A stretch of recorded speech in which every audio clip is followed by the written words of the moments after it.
Data 8 qershor. Ligji për të rirë. Kapitulli 12.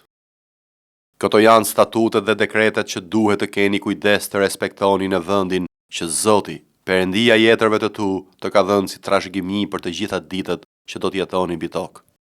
Do të shkatërroni tërësisht të gjitha vendet ku kombe që jetoni duke përzën u shërbejnë perëndive të tyre, mbi malet e larta, mbi kodrat dhe në çdo pemë që gjelbëron. Do të rënoni altarët e tyre, do të coptoni kolonat e tyre të shenjta, do të vini flakën e asherimëve të tyre, do të rrëzoni shëmbulltyrat e gdhendura të perëndive të tyre, do të zhdukni emrin e tyre nga këto vende. Nuk do të veproni kështu me Zotin, Perëndin tuaj, por do ta kërkoni në vendin që Zoti, Perëndia juaj, do të zgjedhë midis tërë fiseve tuaj për t'i vënë emrin e tij si banesë e tij, dhe aty do të shkoni. Aty do të çoni holokaustet dhe flijimet tuaja, të dhjetat tuaja, ofertat e ngritura të duarve tuaja, ofertat tuaja të kushtimit dhe ofertat vullnetare, si të parëlindurit e bagtive të trasha dhe të imta. Dhe aty do të hani përpara Zotit, Perëndis tuaj, dhe do të gëzoheni ju dhe familjet tuaja për të gjitha ato që keni shtënë në dorë dhe për të cilat Zoti, Perëndia juaj, do t'ju bekojë. Nuk do të veproni ashtu siç veprojmë sot këtu, ku secili bën të gjitha ato që i duken të drejta në sytë e tij, sepse nuk keni hyrë ende në pushimin dhe në trashëgiminë që Zoti, Perëndia juaj, ju jep. Por ju do të kaloni Jordanin dhe do të banoni në vendin që Zoti, Perëndia juaj, ju jep në trashëgimi. Dhe ai do t'ju jap pushim nga të gjithë armiqtë tuaj që ju rrethojnë, dhe ju do të keni një banim të sigurt. Atëherë do të ketë një vend ku Zoti, Perëndia juaj, do të zgjedh për të bërë të banoj emri i tij, dhe aty do të çoni tërë ato që unë ju urdhëroj: holokaustet tuaja, flijimet tuaja, të dhjetat tuaja, ofertat e larta të duarve tuaja dhe të gjitha ofertat e zgjedhura që i keni premtuar si kusht Zotit. Dhe do të gëzoheni përpara Zotit, Perëndis tuaj, ju, bijtë dhe bija tuaja, shërbëtorët dhe shërbëtoret tuaja, dhe leviti që do të banoj brenda portave tuaja, sepse ai nuk ka as pjesë as trashëgimi midis jush. Ki kujdes të mos ofrosh holokaustet e tua në çdo vend që sheh. Por në vendin që Zoti do të zgjedhë një nga fiset e tua, atje do të ofrosh holokaustet e tua dhe aty do të bësh çdo gjë që unë të urdhëroj. Por sa herë që të duash, mund të vrasësh kafshë dhe të hash mishin e tyre në të gjitha qytetet, sipas bekimit që të ka bërë Zoti. Atë mund ta hanë si papastri, ashtu dhe i pastri, siç bëhet me mishin e gazelës dhe të drerit, por nuk do të hani gjakun e tyre, do ta derdhin mbi tokë siç derdhet uji. Brenda qyteteve të tua nuk mund të hash të dhjetat e grurit tënd, të mushtit tënd, të vajt tënd, as pjellën e parë të bagtive të tua të trasha dhe të imta, as atë që ke premtuar si zotim, as në ofertat e tua vullnetare, as në ofertat e larta të duarve të tua. Por do t'i hash përpara Zotit, Perëndis tënd, në vendin që Zoti, Perëndia yt, ka për të zgjedhur, ti, biri yt dhe bija jote, shërbëtori yt dhe shërbëtoria jote, dhe leviti që do të banoj brenda portave të tua. Dhe do të gëzosh përpara Zotit, Perëndis tënd, çdo gjë mbi të cilën ti ve dorë. Ki kujdes të mos shpërfillësh levitin derisa të jetosh në atë vend. Kur Zoti, Perëndia yt, do t'i zgjerojë kufit e tu, ashtu si të ka premtuar, dhe ti do të thuash, do të ha mish, sepse ke dëshirë të hash mish, do të mund të hash mish sa herë që e dëshiron. Nëse vendi që Zoti, Perëndia yt, ka zgjedhur për të vendosur emrin e tij do të jetë larg teje, mund të vrasësh kafshë nga bagtia e trashë dhe imët, ashtu si të kam urdhëruar, dhe mund të hash brenda portave të tua sa herë të duash. Vetëm do ta hash ashtu siç hahet mishi i gazelës dhe i drerit, do të mund ta haj si i papastri, ashtu dhe i pastri. Por ruhu se ha gjakun, sepse gjaku është jeta. Dhe ti nuk do ta hash jetën bashkë me mishin. Nuk do ta hash, por do ta derdhësh për tokë ashtu siç bëhet me ujin. Nuk do ta hash me qëllim që të përparosh ti dhe bijtë tu pas teje. Pse keni bërë një gjë që është e drejtë në sytë e Zotit. Por gjërat e shenjta që ke për të ofruar dhe ato të premtuara si kusht, do t'i marrësh dhe do të shkosh në vendin që ka zgjedhur Zoti, dhe do të ofrosh holokaustet e tua të plota, mishin dhe gjakun mbi altarin e Zotit, Perëndis tënd. Gjaku i flimeve të tua përkundrazi do të shpërndahet mbi altarin e Zotit, Perëndis tënd, dhe ti do të hash mishin e tyre. Ki kujdes dhe bindju të gjitha fjalëve që të urdhëroj, që të përparosh ti dhe bijtë tu pas teje, pse keni bërë atë që është e mirë dhe e drejtë në sytë e Zotit, Perëndis tënd. Kur Zoti, Perëndia yt, do të ketë shfarosur para teje kombet që ti shkon për t'i shpronësuar, dhe kur ti kesh shpronësuar dhe të banosh në vendin e tyre, Ruhu të mos biesh në kurthin e ngritur duke ndjekur shembullin e tyre, pasi ata janë shkatëruar para teje, dhe të informohesh mbi perënditë e tyre duke thënë, si u shërbenin këto kombe perëndive të tyre, edhe unë do të veproj kështu. Ti nuk do të veprosh kështu me Zotin, me perëndin tënd, sepse ata me perënditë e tyre kanë bërë tërë ato gjërat neveritshme për Zotin dhe që i urren. Kanë djegur madje në zjarr bijtë dhe bijat e tyre për nder të perëndive të tyre. Do të kujdeseni të zbatoni tërë gjërat që ju urdhëroj. Nuk do të ushtoni, as do të hiqni asgjë.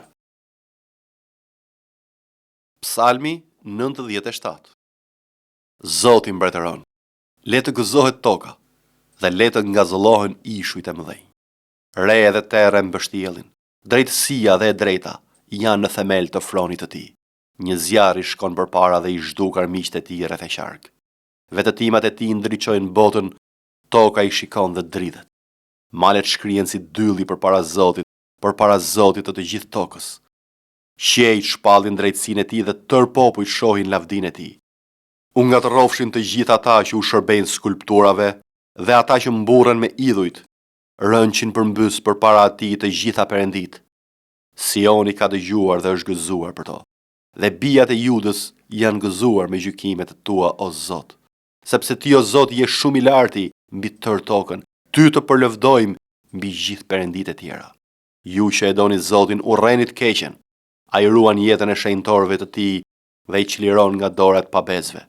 Drita ka dalë për të drejtin dhe gëzimi për ata që janë të drejtë nga zemra.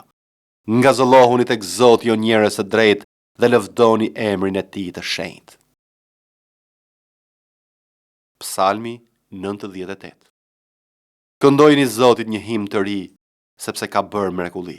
Dora e tij e djathtë dhe krahu i tij i shenjtë i kanë siguruar shpëtimin. Zoti ka bërë të njohur shpëtimin e tij dhe ka shprehur drejtësinë e tij përpara kombeve. Ai ka mbajtur mend mirësinë e tij dhe besnikrinë e tij për shtëpinë e Izraelit. Të tëra skajat e tokës kanë parë shpëtimin e Perëndisë tonë. Dërgojini brit magëzimi Zotit o banorë të gjithë tokës. Shpërtheni një këngë gëzimi, ngazëlloni dhe këndoni lavde. Këndojini lavde Zotit me qeste, me qesten dhe me zërin e këngës.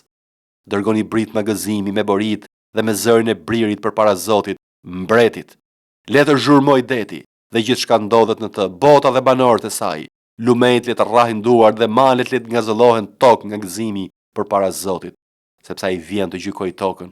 Ai do të gjykojë botën me drejtësi dhe popujt me panësi. Isaia, kapitulli 40. Ngushëlloni popullin tim, thot Perëndia juaj. I flisni zemrës së Jeruzalemit dhe i shpallni që koha e tij e luftës ka mbaruar, që paudhësia e tij është shlyer, sepse ka marrë nga duart e Zotit dy fishin për të gjitha mëkatet e tij. Zëri dikujt që bërtet në shkretëtir. Shtroni udhën e Zotit, hapni në shkretëtir një rrugë për Perëndin ton. Çdo lugin të jetë mbushur, çdo mal dhe kodër të jetë sheshuar, vendet dredha të drejtuara dhe vendet e vështira të sheshuara. Atëherë, lavdia e Zotit do të zbulohet dhe çdo qenie do ta shohë, sepse goja e Zotit ka folur. Një zë thot, bërtit, dhe përgjigja që merr është, çfarë të bërtas? Bërtit që çdo qenie është si bari dhe që tërë hiri i tij është si lulja e fushës. Bari thahet, lulja fishket, kur fryma e Zotit fryn mbi të. Me siguri populli nuk është veç se bar. Bari thahet, lulja fishket, por fjala e Perëndisë ton mbetet për jetë. O Sion, ti që sjell lajmin e mirë ngjitur mbi një mal të lartë. O Jeruzalem, ti që sjell lajmin e mirë, ngrije zërin me forcë. Ngrije zërin, mos ki frikë. Thuaj u qytetëve të Judës, ky është Perëndia juaj. Ja, Perëndia, Zoti vjen i fuqishëm dhe krahu i tij sundon për të. Ja e ka shpërblimin me vete dhe shpërblimi i tij e pararend. Ai do të kullos kopen e tij si një bari, do t'i mbledh qengjat me krahun e tij dhe do t'i mbajë në gjitë të tij dhe do t'u udhëheq me ëmbëlsi dhe kujdes delet që kanë të vegjëlit e tyre. Kush i ka matur ujërat me gropën e dorës? Kush ka marrë për masat e qiellit me pëllëmb? Kush ka mbledhur pluhurin e tokës në një mas apo ka peshuar malet me një peshore dhe kodrat e tyre me një kandar? Kush i ka marrë për masat e frymës së Zotit, ose si këshilltari i tij ka dhënë mësime? Me kë është këshilluar që t'i jepte mend, t'i mësonte shtegun e drejtësisë, t'i jepte dituri dhe t'i tregonte rrugën e arsyes? Ja kombet janë si një pikë ujë në një kovë. konsiderohen si pluhuri një peshoreje. Ja ai ngre ishujt si të ishin një send shumë i vogël. Libani nuk do të mjaftonte për të siguruar lëndën djegëse që i duhet zjarrt. As kafshët e tij nuk do të mjaftonin për holokaustin. Të gjitha kombet janë si një hiç para tij dhe konsiderohen prej tij si një hiç dhe një kotësi. Kujt dëshironi të përngjaj Perëndia dhe çfarë figure do t'i vini përballë? Një artist shkrin një shëmbëltyr të gdhendur dhe argjendarja vesh me ar dhe shkrin zinxhir të vegjël prej argjendi.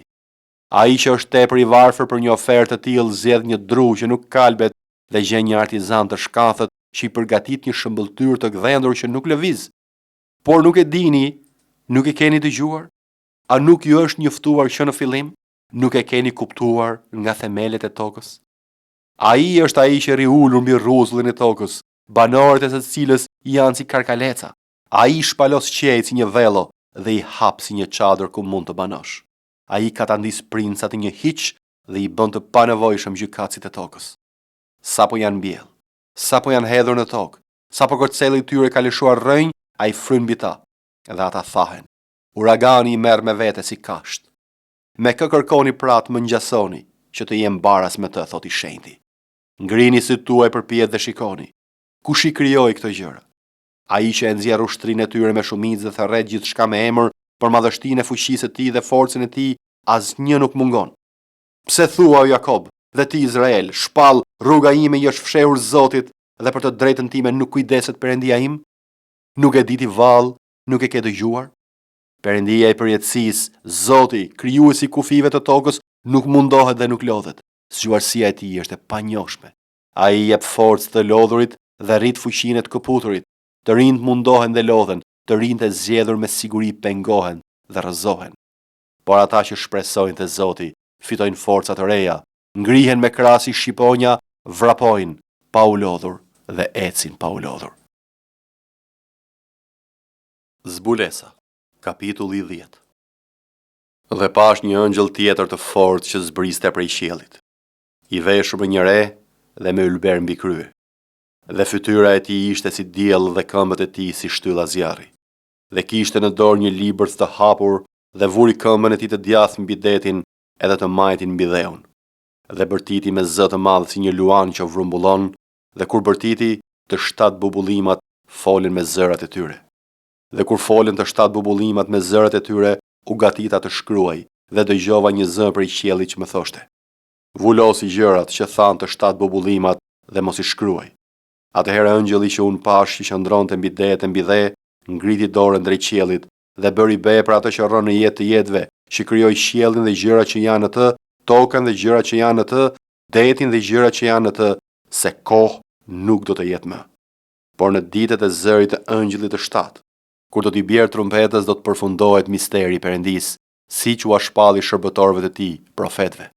Dhe zëri që kisha dëgjuar prej qiellit më foli përsëri dhe tha: Shko, merr libërthin e hapur që ndodhet në dorën e ëngjëllit që qëndron mbi detin mbi dhe.